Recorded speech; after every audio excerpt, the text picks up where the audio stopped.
Vous dites qu'on ne serait plus capable de défendre notre pays. L'armée française ne serait plus capable de défendre le territoire français. On s'est déjà trompé quand les Russes sont arrivés en Syrie. Moi, j'étais en fonction à cette époque-là. On me disait, les Russes ne pourront pas gagner, les Russes ne tiendront pas économiquement, le pays va s'effondrer, etc. On s'est déjà trompé. Les Russes, en Syrie, ont permis à Bachar el-Assad d'être toujours en place. Je crois qu'il ne faut pas sous-estimer la Russie dans sa capacité militaire. Pour eux, moi, j'ai est-ce que vous avez un doute sur le fait que la jeunesse française, et au-delà, les Français, réagiraient de la même manière que les Ukrainiens? Nous étions dans un monde instable, avec des stabilisateurs automatiques, c'est-à-dire l'organisation internationale, les organisations collectives qui ont été mises en place après la Deuxième Guerre mondiale, qui sont en grande difficulté. Et donc, il fallait incontestablement réarmer notre pays, parce que l'art de gouverner, l'art de diriger, c'est quand même anticipé. Et moi, en tant que conseiller militaire, chef d'état-major des armées, j'ai estimé qu'il y avait un décalage par rapport à ce qu'il fallait faire et ce que l'on faisait. Et si ce général français, discret mais redouté, avait prédit l'impensable, dès 2022, bienvenue sur Instant T. Si tu veux voir la politique autrement, abonne-toi dès maintenant, tu vas adorer ce qu'on décrypte aujourd'hui. Ce que Pierre de Villiers dit ce jour-là n'était pas juste une opinion, c'était un signal d'alarme. 2 ans plus tard, tout s'est accéléré. Voici pourquoi. Le 28 novembre 2022, sur le plateau de BFM TV, le général Pierre de Villiers, ancien chef d'état-major des armées, livre un entretien rare. Calme, lucide, mais profondément inquiet, il évoque une France en déséquilibre stratégique, prise entre des tensions internes croissantes et une géopolitique mondiale en mutation brutale. À l'époque, ses propos ont été analysés comme une voix de sagesse. Mais aujourd'hui, en 2025, il résonne comme une prophétie, car les fragilités militaires, sociales et économiques qu'il décrit sont devenues des lignes de faille actives. De Villiers évoquait déjà l'affaiblissement du lien armée-nation, l'épuisement logistique, le manque de vision stratégique de la France. Depuis, les conflits hybrides se sont multipliés. Le front de l'information est devenu un champ de bataille, les armées doivent composer avec des menaces asymétriques, et la notion de défense est désormais globale. La France est-elle prête ? Le général semblait en douter, et les événements récents lui donnent raison. Mais l'alerte de Villiers ne s'arrêtait pas au terrain militaire. Il parlait aussi d'un mal plus profond, la perte de repères économiques, de sens collectif, d'investissements stratégiques à long terme, une France qui consomme mais n'anticipe plus, une Europe vulnérable, dépendante, désindustrialisée. En 2025, l'inflation, les pénuries et l'instabilité géopolitique mondiale mettent à l'épreuve notre souveraineté économique comme jamais auparavant. Ce que cette interview révèle, ce n'est pas seulement une vision militaire, c'est un diagnostic global. Et peut-être une feuille de route pour les années à venir, à condition de l'écouter. Avec nous ce soir, ancien chef d'état-major des armées, auteur de Paroles d'honneur aux éditions Fayard. Ce sont des lettres que vous adressez aux jeunes Français. On va en parler, mais évidemment, l'actualité ce soir, c'est encore cette guerre en Ukraine, avec cet appel lancé, j'allais dire, pour une énième fois par le patron de l'OTAN, qui dit ce soir, il va falloir envoyer plus de moyens, plus d'armes, toujours plus de moyens pour l'Ukraine. Vous, comme ancien chef d'état-major des armées, qu'est-ce que vous répondez? Est-ce qu'on en a les moyens? Alors c'est la vraie question. C'est aider l'Ukraine, évidemment. Dans cette affaire, il y a un agresseur et des agressés. Mais la question que je me pose, c'est quelle serait la capacité de la France dans un tel engagement? Capacité militaire, mais aussi capacité de la nation en armes. C'est un savoir-faire que nous avons perdu depuis la chute du mur de Berlin, puisque moi j'ai consacré la première partie de ma carrière au pied du mur de Berlin, et nous avions un système de défense opérationnelle du territoire, et le lien armée-nation existait. Aujourd'hui, ce n'est plus le cas avec une armée professionnelle qui est orientée vers des interventions plutôt à l'extérieur. Donc ce modèle d'armée actuel me paraît être inadapté à la nouvelle situation d'une éventuelle guerre de haute intensité. Vous dites qu'on ne serait plus capable de défendre notre pays. L'armée française ne serait plus capable de défendre le territoire français. Eh bien, je crois que la question se pose. Quelle serait la réaction déjà des Français par rapport à ce que nous voyons en Ukraine? Est-ce que les jeunes Français, est-ce que ceux qui sont en âge de combattre feraient ce que les Ukrainiens ont fait? Quelle est votre réponse, général? Oui, si vous posez la question, c'est que vous avez un doute. La réponse, c'est le livre. Oui, mais La réponse, c'est le livre. vous avez vu les Français. On va pas avoir le temps de le Je dire. crois qu'il est important de s'adresser à la jeunesse aujourd'hui en posant ces questions, en leur donnant des points de repère, des valeurs, des qualités dans la crise, parce que je trouve qu'on ne reparle pas assez de tous ces sujets. Oui, mais vous parlez, vous vous adressez aux jeunes en expliquant à quel point ils doivent évidemment s'éduquer, innover, réfléchir, etc. Vous avez 1000 conseils pour eux, mais est-ce que vous avez un doute sur le fait que la jeunesse française, et au-delà, les Français, comment dire, réagiraient de la même manière que les Ukrainiens? Je pense que la question se pose, qu'il faut la poser, et que, par exemple, le service national universel du président Macron est une des réponses possibles. Mais je trouve que dans notre éducation nationale, on ne parle pas assez de la défense de notre pays, de cet attachement à nos valeurs, cette communauté nationale, de cet attachement au drapeau français, de la fierté française, de la patrie, la terre des pères, de la nation. On n'en parle pas suffisamment. C'est pour ça que j'ai écrit ce livre, parce que je pense qu'en plus, nos jeunes attendent ce message fort. Nos jeunes attendent un message d'engagement, de raison d'être, de sens. C'est ce qu'on entend dans les entreprises, c'est ce que j'entends dans toutes les rencontres avec les jeunes.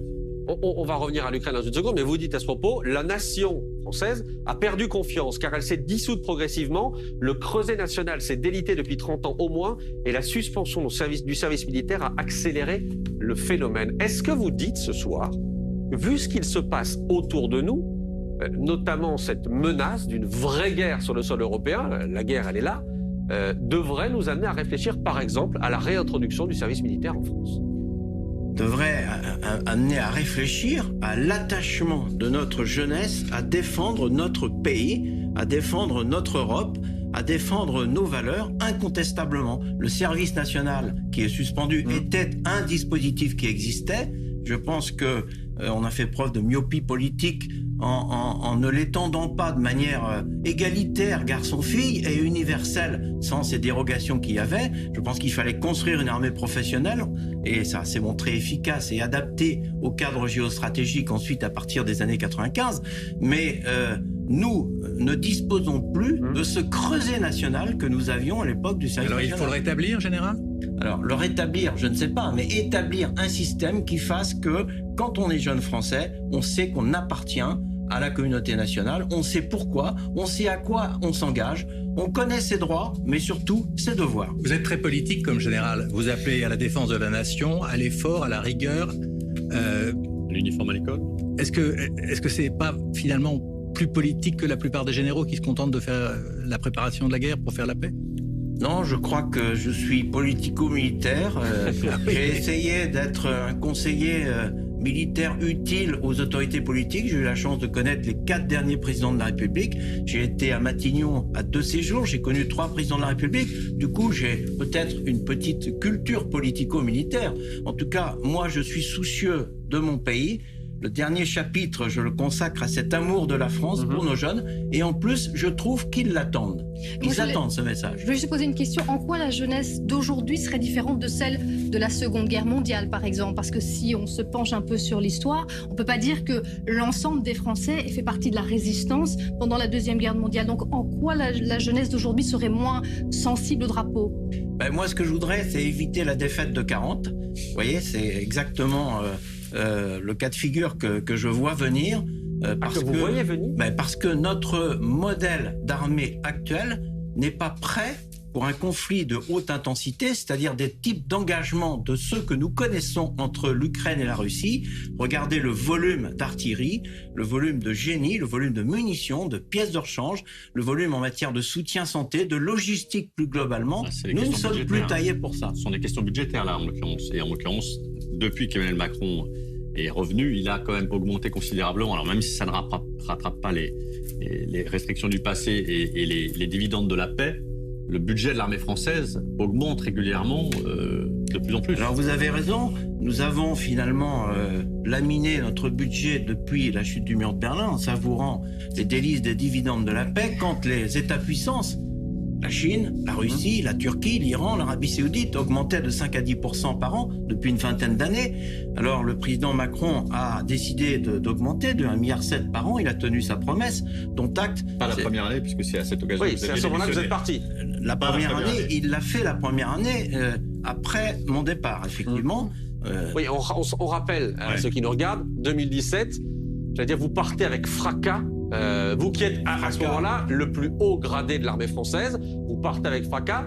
On on se souvient d'Emmanuel Macron avec un discours martial derrière pour rappeler qui est le chef, c'est-à-dire le président de la République, mais vous partez notamment parce que, ça rejoint ce que vous dites ce soir, vous avez vu le budget de l'armée française se liquéfier au fur et à mesure.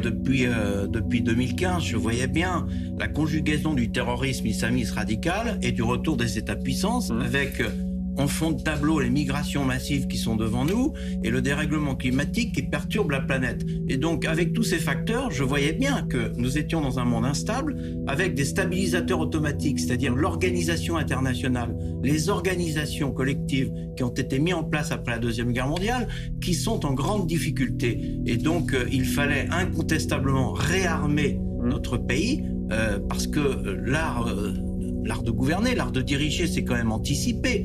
Et moi, en tant que conseiller militaire, chef d'état-major des armées, j'ai estimé qu'il y avait un décalage par rapport à ce qu'il fallait faire et ce que l'on faisait. L'année prochaine, plus 3 milliards pour le budget de l'armée. Vous dites quoi, que c'est peanuts? Je dis que nous avons 3 choses à faire. Renouvellement de la composante océanique stratégique, la totalité, le porteur, le vecteur et la charge, la modernisation de tous nos équipements, et nous avons pris du retard en la matière.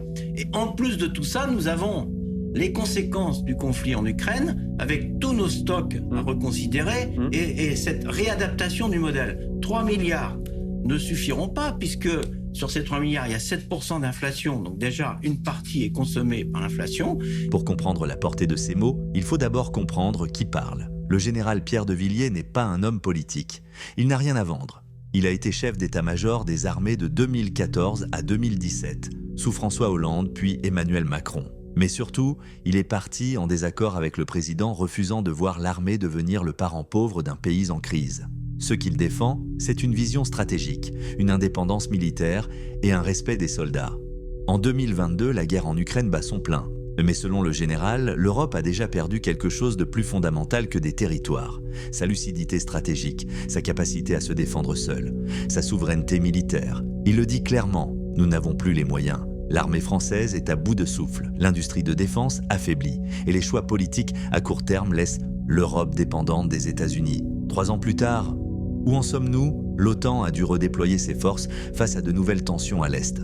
L'armée française a été mobilisée sur plusieurs fronts, y compris au Sahel, où le chaos sécuritaire s'aggrave. Et la France découvre brutalement les limites de sa logistique militaire. Les propos du général résonnent avec encore plus de force. Nous ne sommes plus prêts à faire face à un conflit de haute intensité. Et les faits le confirment. Et quand vous voyez l'état de nos munitions et l'état de nos équipements, pour partir bon de guerre, ce qu'on appelle bon de guerre, il faut beaucoup plus que 3 milliards. Oui, mais alors pardon mon général, mais ça rejoint ce que je vous disais tout à l'heure. Est-ce qu'on peut encore décemment aider l'Ukraine à lui envoyer des munitions, de l'aide militaire, etc. dans les mois qui viennent, vu ce que vous le dites ce soir? C'est la quadrature du cercle, c'est un vrai sujet. Nous avons 20%. Oui, mais généralement, quand vous dites que c'est un vrai sujet, c'est que vous ne voulez pas répondre oui ou non. Non, mais moi je dis que je suis plus en fonction. Il y a peut-être des équipements que l'on peut donner. Je ne vais pas vous donner le détail des équipements que l'on peut donner, mais globalement, nous avons aujourd'hui 220 chars Leclerc, nous avons 200 avions Rafale,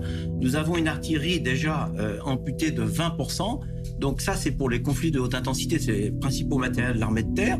Notre volume de frégates et de sous-marins est réduit au strict minimum vital.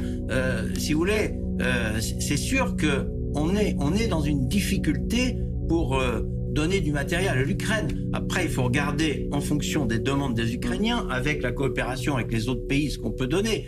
Moi, je pense que on doit pouvoir faire des choses.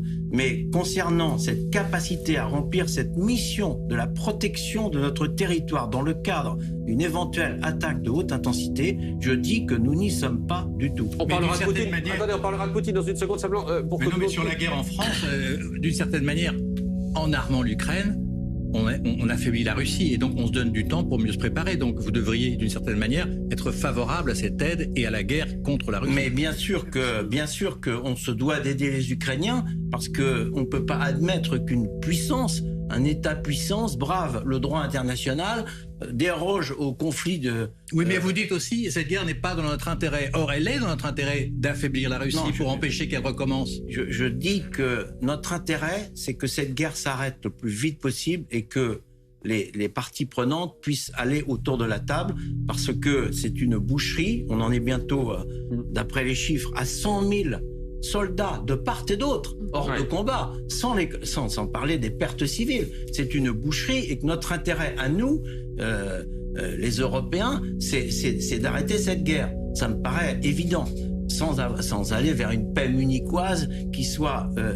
inatteignable, indécente pour les Ukrainiens. Qu'est-ce qu'on propose aux Ukrainiens? Et dangereuse pour la suite. Qu'est-ce qu'on propose aux Ukrainiens? Si vous étiez général ukrainien, vous feriez la paix aujourd'hui? Eh bien non, évidemment que les Ukrainiens et les Russes aujourd'hui veulent gagner la guerre et sont dans l'incapacité de la gagner. Mais moi je vous parle de la France, de l'Europe, des Américains, des Chinois, de ceux qui sont autour de cette guerre.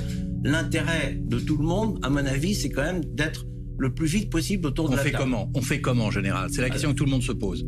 Comment on fait pour arrêter la guerre? Aujourd'hui, c'est vrai qu'aucun des deux pays, objectivement, ne peut la gagner. Et les Russes, militairement, sont dans la difficulté. Je pense qu'ils attendent l'hiver pour reconstituer leurs forces et ensuite faire des offensives, en particulier dans le Donbass. Les Ukrainiens sont plutôt à l'offensive et un peuple en armes. On ne l'arrête pas comme ça parce que maintenant, ils ont repris les forces morales nécessaires. On est vraiment dans une situation très difficile. Maintenant, moi, je fais confiance aussi à la diplomatie. C'est un militaire qui vous dit ça, donc je peux vous le dire. Je fais confiance à la diplomatie, je fais confiance au rapport de force, à l'intelligence de situation, aux parties prenantes autour, en particulier les Américains et les Chinois, qui ont quand même l'un et l'autre une influence sur les deux parties prenantes et à la France, en question. À la voix d'Emmanuel Macron. Et puis, toujours garder la possibilité pour la France de parler aux deux parties. Et moi, je suis tout à fait d'accord avec cette position. Mais j'ajoute un élément sur le terrain ce soir, Général de Villiers. Dans les heures qui viennent, l'Ukraine s'attend à de nouvelles frappes. Dans les heures qui viennent, c'est ce que disent les Ukrainiens. Le ministère de la Défense explique qu'il y a des manœuvres russes en cours dans la mer Noire, dans la mer d'Azov. Quasiment 80 missiles seraient prêts à être envoyés d'après les Ukrainiens. Est-ce qu'on s'est planté là-dessus en ne voyant pas bien quelle était la profondeur des stocks des Russes qui, après 9 mois de guerre, sont encore capables ce soir, visiblement d'après les Ukrainiens, de mobiliser 80 missiles prêts à être envoyés sur l'Ukraine. Est-ce que là, on ne s'est pas trompé?